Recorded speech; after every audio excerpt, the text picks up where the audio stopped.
Hi friends, मेरे channel में आपका स्वागत है। मेरा नाम है वैष्णव। आज हम जानेंगे हाईवे प्रोजेक्ट में कौन कौन सी ड्राइंग्स रिक्वायर रहती है। और दूसरा डीपीआर के बारे में, डिटेल प्रोजेक्ट रिपोर्ट। ये बहुत इम्पोर्टेंट है दोस्तों। कोई भी प्रोजेक्ट शुरुआत करने से पहले डीपीआर बनाना पड़ता है। तो डीपीआर में क्या क्या चीज़ किस तरह से रखी जाती है उसके बारे में मैं बताऊंगा।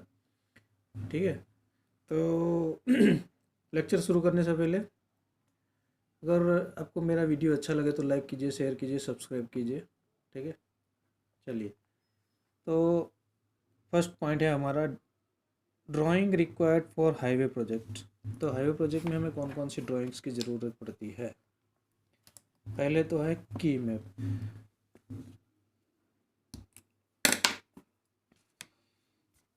की मैप की ज़रूरत पड़ती है, ठीक है। दूसरा है इंडेक्स मैप। तीसरा है प्रिलिमिनरी सर्वे प्लान्स। फिर detail plan and longitudinal sections,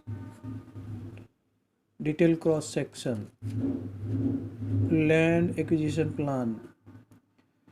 ये क्या फ्रेंड्स, इसके अंदर ये डिटेल क्रॉस सेक्शन है, तो जितने भी सेक्शंस होंगे, क्रॉस सेक्शन आएंगे उसके अंदर तो डिटेल में दी होगी। इसी तरह ये सब लैंड का दिया हुआ लैंड एक्विजिशन प्लान, यानी जो भी लैंड बाजू में रोड से लग के आती है कौन कौन सी, ठीक है, तो उसकी भी डिटेल दी होती है। फिर उसके बाद में क्या है, drainage of cross, drying of cross drainage and other retaining structure, यानी ड्राइंग की जो भी आने वाली है, ड्रेनेज किस तरह से है, क्या है, ये सब आएगा उसके अंदर। तो ये सब ड्राइंग्स मस्ट है जो हमें साइट पे होनी चाहिए। इसके बेस पे हम सब जान सकते हैं कि क्या क्या किस तरह से करना है।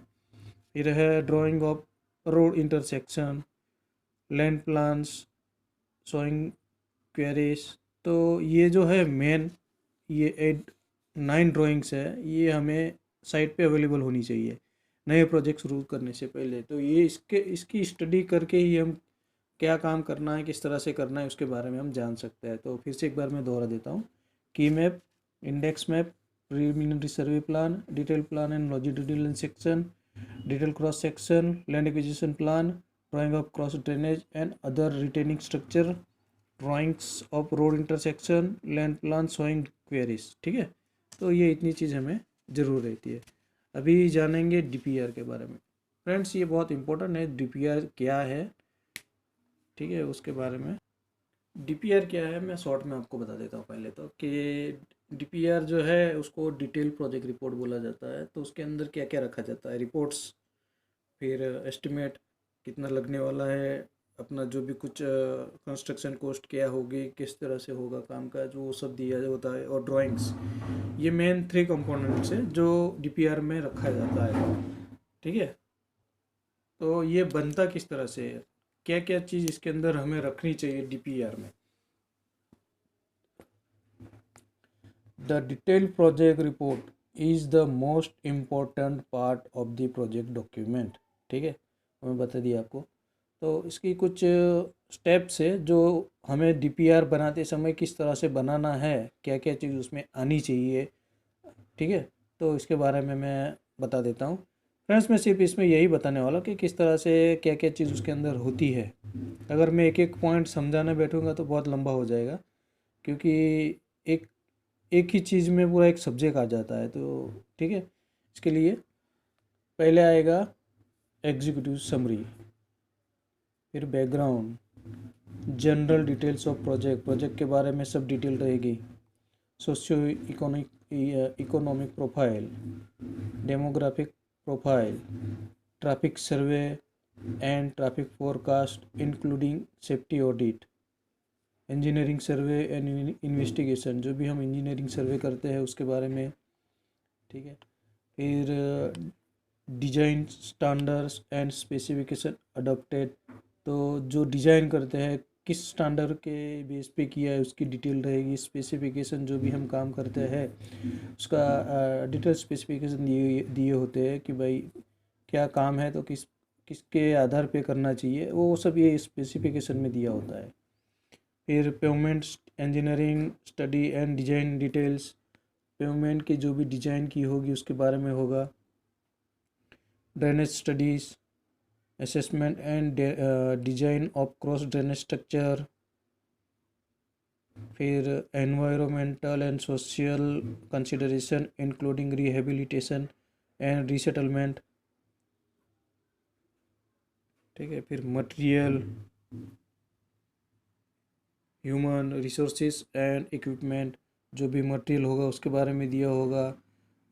इक्विपमेंट कौन कौन सी यूज़ करनी है, कैसे करनी है, उसकी भी डिटेल होती है। ठीक है। फिर है analysis and design, rate analysis and cost estimate. इसमें क्या है, रेट एनालिसिस में ऐसा होता है कि कुछ तो हमें मिल जाता है, तो कुछ चीज़ों में पता नहीं चलता है कि कंस्ट्रक्शन कॉस्ट कितनी आएगी, मटेरियल कॉस्ट क्या होगा, तो उसके लिए स्पेशली रेट एनालिसिस किया जाता है। ठीक है। आपने शेड्यूल ऑफ रेट्स तो सुना ही होगा। तो जो भी हम एस्टिमेट बनाते हैं, गवर्नमेंट ने ही वो निकाला होता है शेड्यूल ऑफ रेट्स, तो उसी के बेस पे हम बनाते हैं। अगर उसमें ना मिले तो रेट एनालिसिस करना ज़रूरी हो जाता है। फिर economics analysis, financial analysis, construction schedule, traffic management during construction. Traffic का मैनेजमेंट किस तरह से करना है, जब कंस्ट्रक्शन करते हैं साइट पे तो किस तरह से उसको मैनेज करना है, काम चल रहा है तो क्या कहाँ से उसको डाइवर्ट दे, कैसे दे, वो सब उसके अंदर दिया होता है। फिर है कंक्लूजन एंड रिकमेंडेशन। तो ये कुछ 19 पॉइंट्स है फ्रेंड्स। ये डीपीआर जो बनाते हैं हम, बहुत इम्पोर्टेंट है। डीपीआर के बारे में अगर मैं एक एक पॉइंट समझाने जाऊंगा तो बहुत लंबा बन जाएगा वो वीडियो। ठीक है।